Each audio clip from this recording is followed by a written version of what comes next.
नमस्कार। South Asia monitor के Sam podcast में आज हम बात करेंगे भारत के पहले स्वदेशी युद्धपोत आईएनएस विक्रांत के बारे में। प्रधानमंत्री नरेंद्र मोदी के हाथों 2 सितंबर 2022 को यह युद्धपोत नौसेना में शामिल कर दिया गया। आईएनएस विक्रांत न केवल समुद्री सुरक्षा के लिहाज से एक मील का पत्थर है, बल्कि इसने भारत को उन चुनिंदा देशों की श्रेणी में ला खड़ा किया है जो इस तरह के बड़े युद्धपोत बनाने की क्षमता रखते हैं। आईएनएस विक्रांत के बारे में विस्तार से बात करने के लिए आज हमारे साथ मौजूद हैं रक्षा मामलों के जाने माने विशेषज्ञ कमोडोर सी उदय भास्कर। उदय भास्कर जी, सैम पॉडकास्ट के इस कार्यक्रम में आपका स्वागत है। सबसे पहले हम आपसे ये जानना चाहेंगे कि भारत को एक विमान वाहक पोत बनाने में आखिर इतना लंबा वक्त क्यों लगा, और ये भी कि भारत के लिए इसकी अहमियत क्या है। सैम पॉडकास्ट में मुझे शामिल करने के लिए धन्यवाद। जहाँ तक आईएनएस विक्रांत की जो कमीशनिंग है, ये भारत के लिए और ख़ास भारतीय फ़ौज के लिए और नौसेना के लिए एक बहुत ही महत्वपूर्ण दिन है, क्योंकि ये पहली बार है कि भारत अपने ही आधारित यानी कि जो आत्मनिर्भरता की जो बात होती है देश में, उस दायरे में भारत ने पहली बार इस प्रकार का जो एयरक्राफ्ट कैरियर है उसका हमने डिज़ाइन भी किया है और साथ साथ भारत के अंदर हमने उसको बनाया भी है, और ये एक बहुत बड़ी उपलब्धि है। जहाँ तक डिज़ाइन की बात है, ये भारतीय नौसेना के जो डिज़ाइन ब्यूरो है नेवल आर्किटेक्ट्स का, ये उनकी खूबी है कि उन्होंने अपने ही बल पे कंधों पे इस प्रकार का एयरक्राफ्ट कैरियर डिज़ाइन उन्होंने पूरा किया।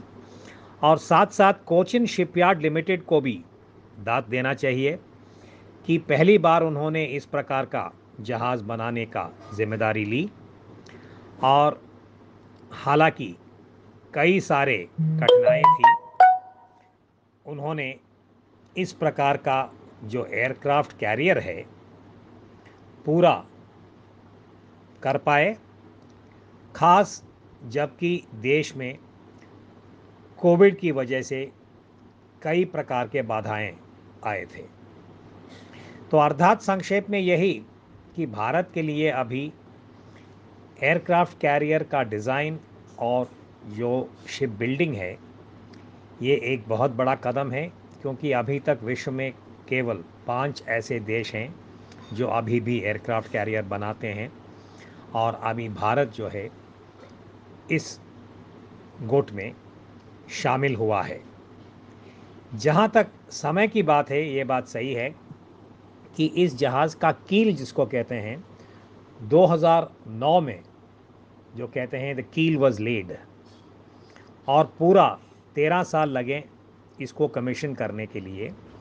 और ये मैं कहूँगा कि टाइमलाइन जो है इसको कम करने की कोशिश होना चाहिए, क्योंकि इस प्रकार के जहाज़ बाकी जो हमने देशों की बात की है, ये इसे 5 या 6 साल में बनाते हैं।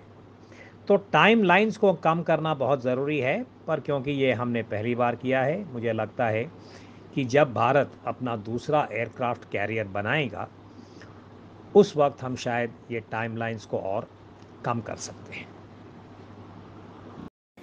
उदय भास्कर जी, आईएनएस विक्रांत निश्चित रूप से भारत के लिए एक बड़ी उपलब्धि है, लेकिन किसी भी उपलब्धि के साथ चुनौतियां भी जुड़ी होती हैं। तो क्या आईएनएस विक्रांत के साथ भी कोई चुनौती है, और है तो वो कौन सी चुनौती है? ये जो आपने सवाल उठाया है कि विक्रांत के सामने चुनौतियाँ क्या है, ये बहुत ही एक ख़ास सवाल है, क्योंकि हालांकि ये बहुत गर्व की बात है कि भारत ने अपने ही क्षमताओं के आधारित एयरक्राफ्ट कैरियर को डिज़ाइन किया है, बनाया है, और तुरंत कुछ महीनों में 5-6 महीनों में इस एयरक्राफ्ट कैरियर के ऊपर जो लड़ाकू विमान है, क्योंकि एयरक्राफ्ट कैरियर की जो विश्वसनीयता है, उसकी जो क्रेडिबिलिटी है, वो उसके एयर कंपोनेंट या फाइटर एयरक्राफ्ट के ऊपर आधारित है।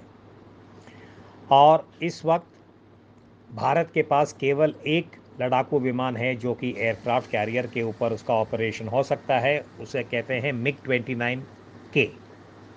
इस वक्त ये जो MiG-29K है, ये भारत के पहला जो एयरक्राफ्ट कैरियर हमने रूस से लिया है, INS विक्रमादित्य के ऊपर अभी वो ऑपरेशन चल रहा है उसका।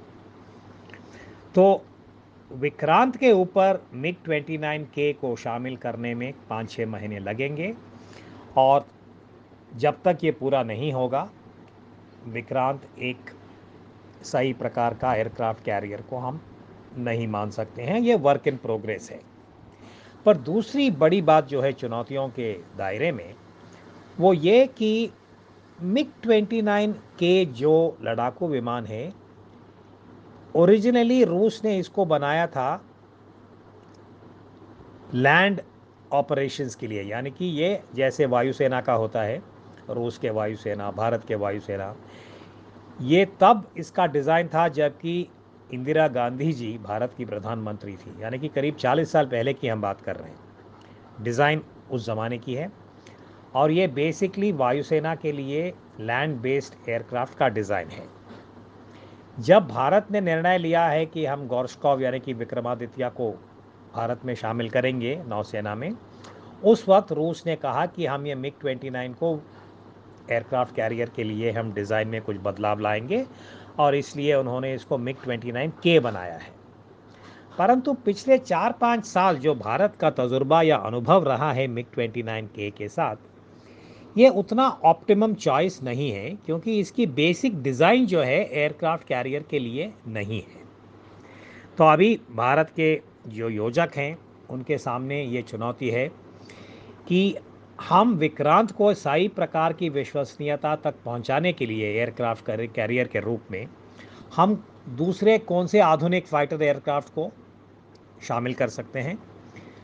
इस वक्त केवल ऐसे 2 एयरक्राफ्ट हैं। एक है फ्रांस का जो राफेल एयरक्राफ्ट, उसका एक मैरीटाइम वेरिएंट होता है, और दूसरा अमेरिका का F-18 जिसको कहते हैं। देखना है कि हम कौन सा एयरक्राफ्ट खरीद पाएंगे, क्योंकि इसमें काफ़ी पैसों की भी बात होगी। तो ये होगा भारत के लिए दूसरा चुनौती कि हम MiG-29K को किस लड़ाकू विमान के साथ रिप्लेस करेंगे। परंतु चुनौतियां वहाँ ख़त्म नहीं होते हैं। भारत का अंतिम उद्देश्य यही है कि हम आत्मनिर्भरता के प्रतिबद्धता के आधारित हम चाहते हैं कि भारत में बनाया हुआ लड़ाकू विमान हम विक्रांत के ऊपर शामिल करें, और वो है तेजस, या जिसको LCA कहते हैं। एक उसका मैरीटाइम वेरिएंट है जो डेक लैंडिंग के लिए सही होगा।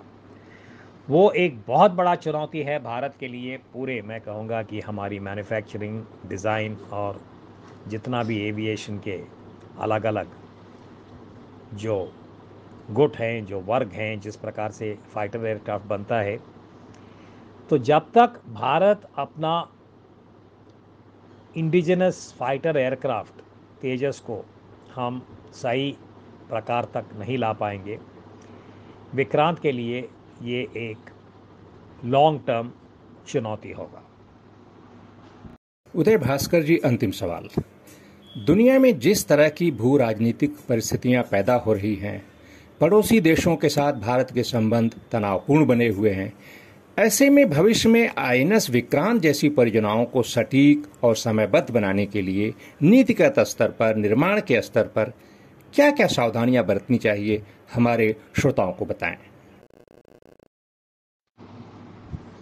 ये बात सही है कि इस वक्त हिंद महासागर में और जहाँ तक दक्षिणी एशिया की जो परिस्थितियाँ हैं, सामरिक दायरे से कई प्रकार के तनाव जो है वो बढ़ रहे हैं, और इससे भारत की जो सुरक्षा का जो ढांचा है वो काफ़ी प्रभावित हो रहा है।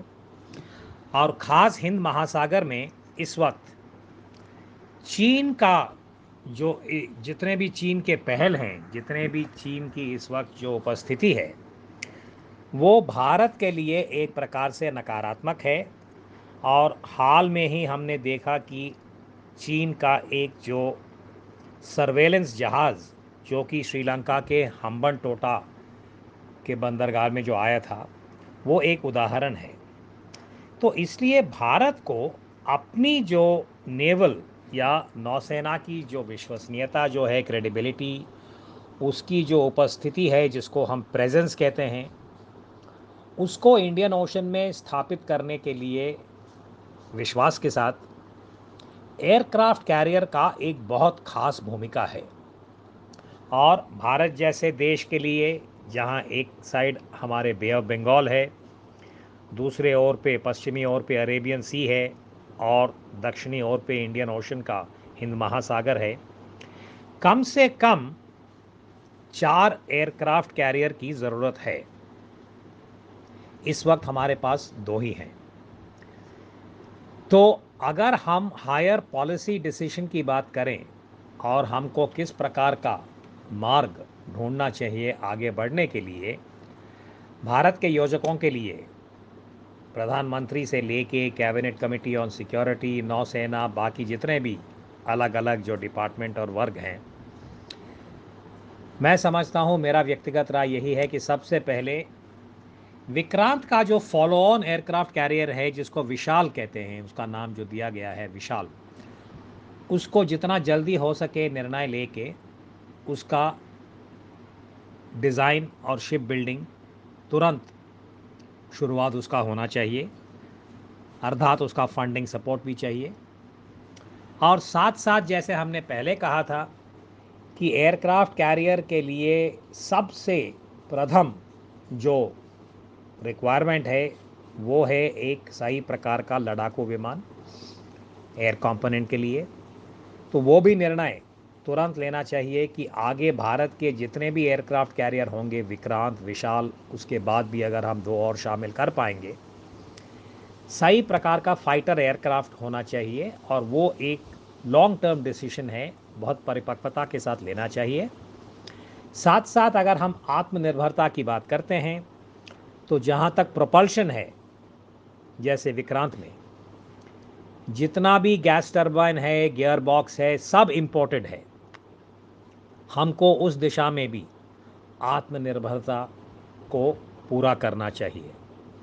तो संक्षेप में यही कि भारत को अपने सीमा पार क्षमता हिंद महासागर में उपस्थिति करने के लिए एयरक्राफ्ट कैरियर का एक खास भूमिका है और उसको मजबूत करना भारत की एक खास जिम्मेदारी है। उदय भास्कर जी, इस चर्चा में भाग लेने और आईएनएस विक्रांत के बारे में विस्तार से चर्चा करने के लिए आपका बहुत बहुत धन्यवाद। तो दोस्तों, सरोज कुमार को दीजिए इजाजत। अगले हफ्ते फिर मिलेंगे एक नई कहानी के साथ।